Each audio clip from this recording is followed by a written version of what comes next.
The first known chapter of the Oak Island mystery begins in the year 1795. At the time, Oak Island was an unassuming patch of wooded land off the southern coast of Nova Scotia, Canada. It sat quietly in Mahone Bay, not far from the small township of Chester. The island was heavily forested, its shoreline ringed with jagged rocks, quiet coves, and the occasional fishing boat drifting lazily along the Atlantic swells. There were whispers even then of pirates and lost fortunes hidden in these parts of the world, but few paid those legends much mind. The world, after all, was full of stories, and most of them stayed as just that. But one particular story took root on Oak Island that year thanks to a young man named Daniel McGinnis. Daniel was a teenager, likely no more than 16 or 17 years old, and he had ventured to the island with two of his friends, John Smith and Anthony Vaughn. It is said that he came ashore with a modest goal, to clear a parcel of land to farm or perhaps simply to explore, as boys often did in those days when entire days could pass without the burden of time. As Daniel walked along the southeastern portion of the island, something peculiar caught his eye. Nestled beneath an old oak tree, he noticed a depression in the ground, a subtle but suspicious sunken spot. Almost as if the earth had been tampered with. More curious still, an old pulley block hung from one of the sturdy oak's thick limbs. A tool often associated with ship rigging or construction.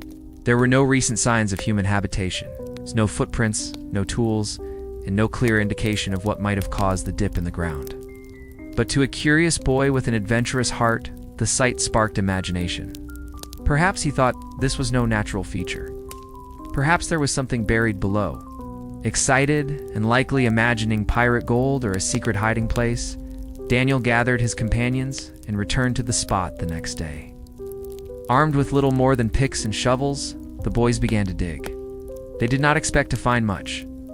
Perhaps a small cache of coins, maybe a buried chest left by a sailor long forgotten. But what they found was something far stranger. After digging several feet into the earth, they struck a platform made of thick oak logs. These logs were tightly fitted and horizontal, forming a kind of floor. The boys pried them out, hearts pounding with anticipation. Beneath the logs was only more dirt, so they dug deeper. 10 more feet down, they found another platform, again made of oak logs. Still deeper, at 20 feet, another platform. The pattern was too consistent to be coincidence. Every 10 feet, another oak platform. Someone, long ago, had built this pit deliberately. But for what purpose? Their tools were primitive, their resources limited, and after reaching a depth of about 30 feet, the boys abandoned the dig. They had gone as far as they could without help. What they found, however, was more than enough to ignite a legend. The news of the discovery spread slowly at first. In the late 18th century, news traveled by word of mouth or handwritten letters. But tales of strange goings-on had a way of capturing imagination. Soon, local townspeople began to whisper about the mysterious shaft on Oak Island. Stories grew, as they always do, and before long the site became known as the Money Pit. By the early 1800s, a group of investors and laborers known as the Unsolved Company took interest in the dig. They believed the pit to be the resting place of a vast treasure, possibly belonging to the infamous pirate Captain Kidd, or perhaps even older. A hidden trove from the time of the Spanish Empire or the Knights Templar. The Unsolved Company resumed the excavation around 1804. With more manpower and better equipment, they picked up where the boys had left off, removing soil and dismantling more wooden platforms, each spaced roughly 10 feet apart. At 90 feet, they found something extraordinary. A flat stone inscribed with strange symbols. The language was unfamiliar. Some described the markings as a cipher. Others dismissed it as nonsense. In later years, the stone would vanish from the historical record, but a supposed translation of the symbols claimed, 40 feet below, 2 million pounds are buried. Encouraged by this find, the men dug further, but at 98 feet, the pit suddenly flooded. Water gushed in from seemingly nowhere, rising rapidly and filling the shaft. Attempts to bail it out were useless. It became clear the pit was booby-trapped. Later, investigators would discover that the shaft was connected to underground flood tunnels, ingeniously engineered to draw seawater into the pit once a certain depth had been reached. The flooding was no accident. It was a defense mechanism. Someone had not only buried something deep within Oak Island, They had ensured that recovering it would be nearly impossible, without sophisticated knowledge and technology far beyond what was available at the time. The Onslow Company made multiple attempts to bypass the flooding. They dug parallel shafts. They tried to dam the tunnels. They devised pump systems and drainage trenches. None of it worked. Every effort was met with collapse, flooding, or both. Eventually, their funds dried up. Spirits fell. The company dissolved, and the pit was left in disrepair. But the legend had only just begun. The idea that something of immense value was hidden beneath Oak Island had taken root in the public imagination. Theories began to flourish. Some said it was pirate treasure, undoubtedly. Others speculated it was something more mystical. Templar relics, sacred texts, the Ark of the Covenant, there was no shortage of wild ideas. Throughout the early 19th century, other groups attempted their own excavations. The Truro Company was among the most prominent. In 1849, they drilled into the pit and claimed to have retrieved samples of gold chain, cement, and what appeared to be parchment with writing on it. But they too were defeated by flooding. As more and more groups failed, the site began to gain a darker reputation. People began to say the island was cursed, that it protected its secrets with supernatural forces, that perhaps the treasure was not meant to be found. Deaths began to mount workers, crushed in collapses, others drowned in flooded shafts. The price of discovery was growing steeper with each new expedition. Still, people came. The allure of the money pit was too powerful. Even in the face of certain danger and uncertain reward, they came. The first chapter of the Oak Island saga closed not with answers, but with questions, deep, bottomless, and as unrelenting as the pit itself. As the legend of the money pit continued to spread through the 19th century, the fascination with Oak Island only deepened. The strange nature of the engineered pit, the peculiar materials recovered from the depths, the idea of a buried treasure beyond imagination, created a magnet for curiosity seekers, engineers and fortune hunters alike. But along with this rising interest came a growing sense of frustration and futility. The more that people dug, the less they seemed to understand. Among the most determined of those who came in the wake of the Onslow and Truro companies was Samuel Ball, a former enslaved man from South Carolina who had gained his freedom and relocated to Nova Scotia following the American Revolutionary War. Ball purchased land on Oak Island in the early 1800s and became a successful cabbage farmer, while he never publicly announced any discoveries related to the money pit. Local legends suggest that Ball may have found something of value. Some say he became mysteriously wealthy during his time on the island, his success far surpassing that of other farmers in the region. These whispers fueled speculation that Ball may have discovered part of the treasure and quietly kept the secret to himself. Whether or not Ball found anything remains unknown. What is certain is that he lived out his days peacefully on the island. His name eventually folded into the greater tapestry of Oak Island lore. His story represents one of many small threads woven into the broader mystery, each one adding a little more intrigue, a little more uncertainty. Meanwhile, the physical structure of the money pit itself continued to baffle even the most logical minds. Those who examined the site noted that the construction techniques appeared to be far ahead of their time. The layered oak platforms, the use of coconut fiber, and the elaborate flood tunnel systems all pointed to an operation that would have required significant manpower, planning, and expertise. Some researchers believe that the flood tunnels were deliberately constructed from Smith's Cove to the pit itself, using box drains and layers of beach stones and clay. The engineering was so advanced that even modern attempts to plug the flood system proved unsuccessful. By the mid-1800s, efforts to explore Oak Island became increasingly methodical. The Truro Company, already engaged in previous drilling attempts, redoubled its efforts. Using primitive but effective auger drilling tools, they reached various depths within the pit, collecting core samples. According to some accounts, they retrieved pieces of what appeared to be chain made of gold, segments of cement, and even fragments of parchment inscribed with writing, though the exact contents of this writing were never confirmed. These small discoveries were tantalizing, but inconclusive. To make matters more complicated, the Truro Company encountered the same fate as the Onslow Company. As they attempted to dig deeper and retrieve larger samples, their efforts were foiled by unrelenting floods.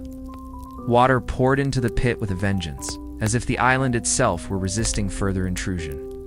Some speculated that multiple flood tunnels existed, each carefully hidden and interlinked, forming a complex trap that could not be easily bypassed. Others began to question whether the entire pit had been designed as a decoy, a clever illusion to draw away attention from the real treasure hidden elsewhere on the island. These setbacks, while discouraging, only increased public fascination. Writers, amateur historians, and explorers all weighed in with their own theories. One camp believed in a historical explanation that the treasure belonged to pirates such as Captain Kidd or Blackbeard, who were rumored to have buried hoards of gold in secret locations along the Atlantic coast. Others veered toward more esoteric ideas, that the Knights Templar had hidden sacred relics, such as the Holy Grail or the Ark of the Covenant, to protect them from destruction. A few even suggested that Francis Bacon had buried early drafts of Shakespeare's plays on the island, supported by supposed ciphers and codes found in Elizabethan texts. These theories, while dramatic, often lacked hard evidence, yet that did not deter future treasure hunters. In fact, each new theory seemed to breathe fresh life into the mystery. Publications began printing stories about Oak Island, turning it into a source of fascination for readers across North America and Europe. The island, once quiet and unremarkable, was now becoming world-famous. As new teams arrived to explore, they often built on the work of their predecessors. Shafts and tunnels crisscrossed beneath the island's surface. Diagrams were drawn and redrawn, each claiming to map the precise layout of the pit and its flood tunnels. But the truth remained elusive. Some excavations would strike wood or metal or cement, only to be followed by more soil, more flooding, and more questions. The environmental toll of these excavations also began to show. The island's natural features were altered significantly. Smith's Cove, believed to be the source of the flooding tunnels, was repeatedly dug up, dammed, and rebuilt. Trees were felled, new roads were carved out, and the pit itself became an ever-widening scar in the landscape. For many, Oak Island was no longer a peaceful retreat, but a battlefield of obsession. And yet, despite everything, interest never waned. If anything, it grew. The deeper the mystery became, the more people wanted to solve it.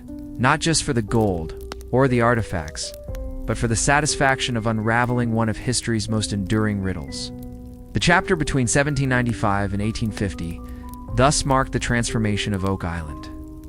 From a quiet backwater to an international enigma, the story had moved far beyond the three boys who first dug beneath the oak tree.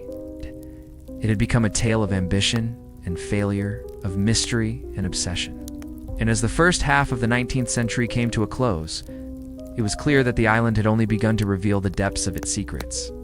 By the 1850s, Oak Island had evolved into more than just a local curiosity. It had become a magnet for engineers, entrepreneurs, and skeptics alike. As the years passed, successive treasure hunting ventures brought with them a blend of optimism and innovation, as well as frustration and financial ruin. Yet with each failure, the legend only grew stronger.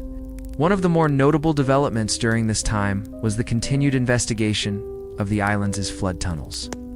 These underwater conduits, believed to originate from Smith's Cove, were the most insidious obstacle in the recovery of the presumed treasure. Time and again, as explorers dug into the money pit, these tunnels allowed seawater to rush in and fill the shaft. The engineering behind the trap was remarkable. It was unlike anything seen elsewhere on the continent at the time. Investigators attempted numerous solutions. They tried to seal the tunnels using clay, stones, and even dynamite. They built cofferdams along the cove to try and expose the tunnel entrances. Some even attempted to freeze the surrounding ground in winter to slow the water flow. But nature and the trap always found a way back in. Still, explorers were undeterred. Each attempt brought new bits of information. Some teams recovered fragments of materials that suggested human activity deep underground. There were reports of drilled stones, metal links, and wooden platforms that continued well below the 100-foot mark. These details offered just enough intrigue to justify more digging, more investment, and more hope. In the latter half of the 19th century, various syndicates and private companies took up the task of unearthing the island's secrets. Each group brought their own methods, blueprints, and theories. But they all encountered the same daunting challenges. Tunnels would collapse, equipment would fail, and above all, the ever-present water would win. The pit was deepening in more ways than one, not only in terms of physical excavation, but also in the mystery and legends surrounding it. This was also the era when the mystery of Oak Island began to inspire not just prospectors, but writers and storytellers. Newspaper articles and pamphlets were printed, capturing the imaginations of people far beyond Nova Scotia. For many, Oak Island became symbolic, a riddle wrapped in time, resisting all human efforts to decode it. Among the more enduring tales from this time were the stories of coded messages and supposed maps hinting at treasure. Some claimed to have uncovered documents linking Oak Island to the British monarchy, while others insisted there were links to Masonic orders and secret societies. While none of these claims were ever definitively proven, their existence added a new layer to the growing mythos. Skeptics also found their voice during this time. Some geologists began suggesting that the so-called money pit was a natural sinkhole, its structure exaggerated by those with vested interests. They argued that the oak platforms and other findings could be explained through natural processes or earlier, unrelated activities. Others believed the entire affair had become an elaborate hoax, perpetuated by opportunists and dreamers. Despite the criticism, the believers remained undeterred. For every doubt cast, there was another discovery, another coincidence, another unexplained detail that seemed to renew the quest. The dynamic between belief and doubt became central to Oak Island's story. On one side were the treasure hunters, driven by the thrill of the unknown, the potential for riches, and the romantic idea of solving a centuries-old puzzle. On the other were the critics, who pointed to the mounting evidence of failure and financial ruin. This push and pull only served to deepen the island's mystique. Through it all, Oak Island began to develop its own community of longtime researchers and enthusiasts. Some families had multiple generations involved in the hunt. Old maps were passed down, journals preserved, and diagrams redrawn endlessly in the hopes that some overlooked clue might come to light. The quest was no longer just about treasure, it had become a legacy. By the close of the 1800s, Oak Island was pocked with dozens of shafts and tunnels, many of which intersected, collapsed, or filled with debris. The land was scarred and battered, a physical representation of the mental and emotional toll the mystery had taken on its seekers. And yet, the sense of wonder persisted. The questions still lingered. Why would someone go to such elaborate lengths to bury something so deeply and protect it so thoroughly unless it was truly valuable? That lingering thought, that hint of buried truth, kept the story alive, compelled each new generation to look at the island and think, maybe I'll be the one to solve it. As the 19th century drew to a close, Oak Island remained as enigmatic as ever. Despite decades of digging, theorizing, and near-obsessive searching, no definitive treasure had been found. Yet those who had come and gone left behind a legacy of intrigue, documentation, and hard-earned knowledge that would shape the future of exploration on the island. One of the most persistent challenges remained the flooding of the pit. By this time, it was well understood that a complex system of flood tunnels existed, most likely constructed intentionally to protect whatever lay at the bottom. The design of these tunnels, presumed to stem from Smith's Cove, featured a series of finger drains packed with coconut fiber and eelgrass to act as filtration. Such an intricate construction suggested that whoever had built it possessed not only resources and manpower, but a high degree of engineering knowledge. The use of non-native materials like coconut fiber continued to puzzle researchers. Where had it come from? Who would have had access to it in this remote part of Nova Scotia during the 17th or 18th century? Such questions only served to deepen the mystery. Some theorized that the material had been imported by early European explorers or pirates, while others believed it was the work of secret societies with access to global networks.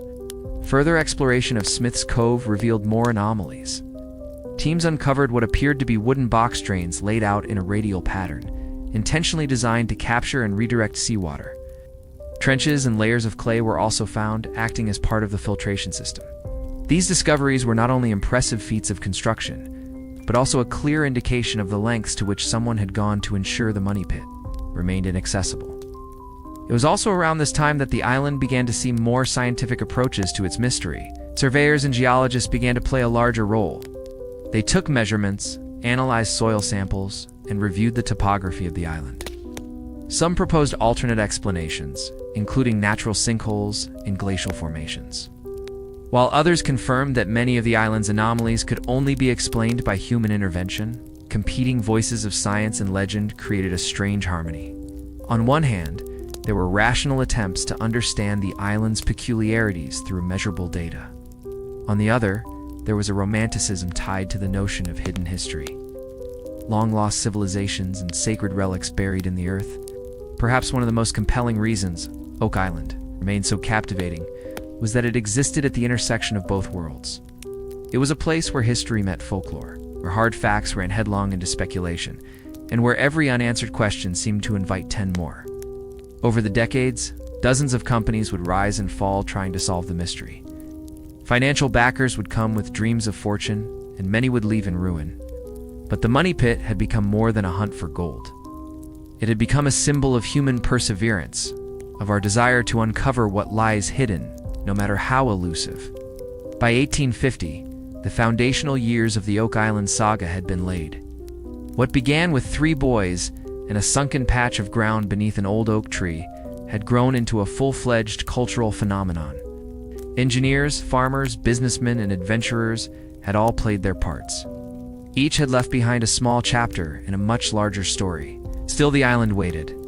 Beneath its surface, the answers remained sealed, silent, patient, and stubborn. Whatever secrets were buried on Oak Island, they had not yet seen the light of day. But the stage had been set for the modern era of treasure hunting to take shape.